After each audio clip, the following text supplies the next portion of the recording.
RJD नेता तेजस्वी यादव ने कहा, ये सरकार महिलाओं, रसोइयों, स्वयं सहायता समूह, आंगनबाड़ी, आशा बहनों का शोषण कर रही है, उनके साथ अन्याय कर रही है। जब हमारी सरकार बनेगी तो हम इन सभी को न्याय दिलाने का काम करेंगे। ये सरकार में महिलाओं को, रसोइयों को, स्वयं सहायता समूहों को, जीविका को, आंगनबाड़ी को, ममता को, आशा को जो है पूरी तरीके से ये सरकार जो है शोषण करने का काम कर रही है, अन्याय कर रही है इन लोगों के साथ।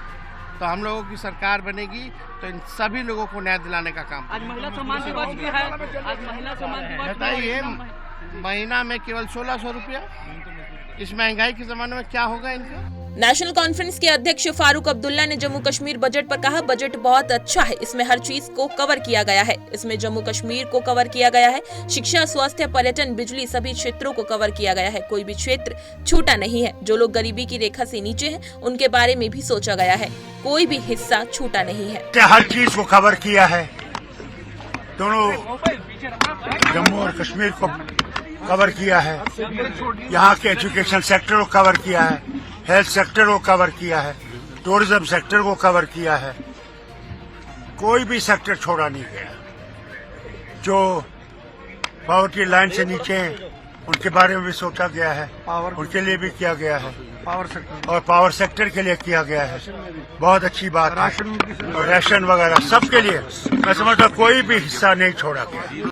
एक राष्ट्र एक चुनाव पर केंद्रीय मंत्री अर्जुन राम मेघवाल ने कहा, एक राष्ट्र एक चुनाव विधेयक अभी जेपीसी के पास है और इस पर चर्चा चल रही है, लेकिन जन जागरण अभियान के तहत पार्टी ने समाज के विभिन्न वर्गों को ये समझने का काम किया है कि एक राष्ट्र एक चुनाव देश के हित में है। वन नेशन वन इलेक्शन एक जो बिल है वो अभी जेपीसी के पास है, उस पर वहाँ चर्चा चल रही है। लेकिन जन जागरण अभियान के तहत पार्टी ने भी ये कार्यक्रम हाथ में लिया है कि जो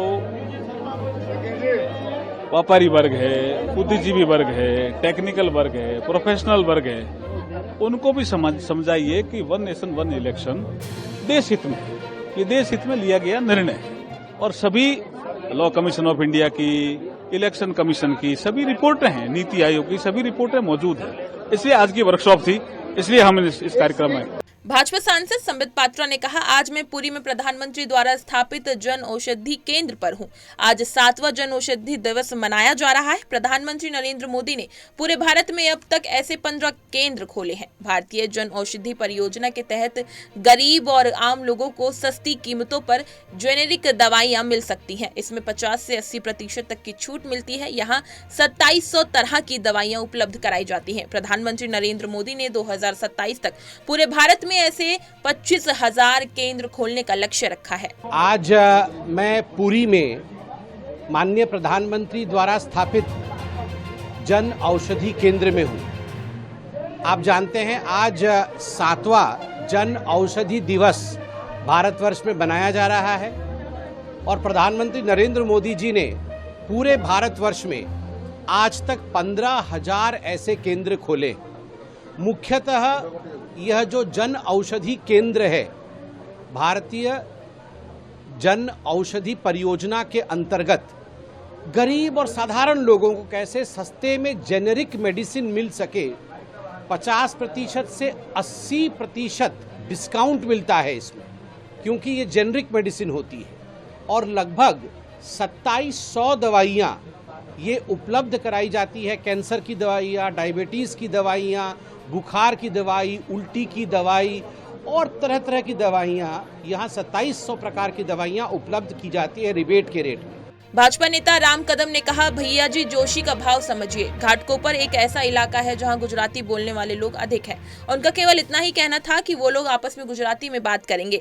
हम इससे पहले भी ये स्पष्ट कर चुके हैं कि महाराष्ट्र की भाषा पहले भी मराठी थी और आगे भी मराठी ही रहेगी। हमारी सरकार ने उसे अभिजात भाषा का स्थान दिया है। हमारे वंदनीय आदरणीय भैया जी के बारे में बात करने वाले, उनके ऊपर इस प्रकार का देशद्रोह का मामला दर्ज हो, ऐसी मांग करने वाले उद्धव ठाकरे श्रीमान अनिल परब के बारे में क्या मांग करेंगे, जो संभाजी राजे का अवमान कर रहे हैं। 24 घंटे बीत गए, अभी भी उद्धव ठाकरे शांत है। और रहा सवाल वंदनीय भैया जी का, उन्होंने तो केवल मात्र उनका भाव समझा। घाटकोपर एक ऐसा इलाका है जहां गुजराती भाषा बोलने वाले लोग अधिक हैं, तो आपस में वो गुजराती में बात करेंगे, इतना ही कहना था।